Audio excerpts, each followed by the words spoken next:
ఇప్పుడు వివాహం ఎందుకు చేసుకోవాలి? కోరిక కాదు, అవసరం.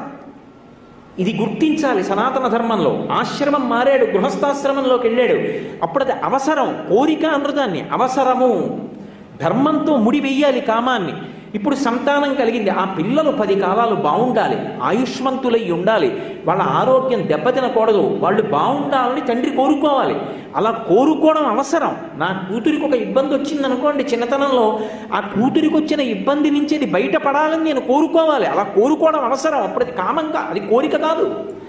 అవసరాల్ని కోరికల కింద లెక్క పెట్టడానికి వీలు లేదు.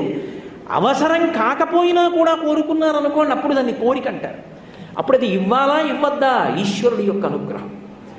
కొంతకాలం అయిపోయిన తర్వాత జీవితంలో ఏ స్థాయికి వెళ్ళిపోతాడంటే ఇక అసలు కోరిక అన్న మాట ఉండదు, అవసరం అన్నమాట ఇక పట్టుకోడు. చెప్పులు ఇప్పేశాడంటారు.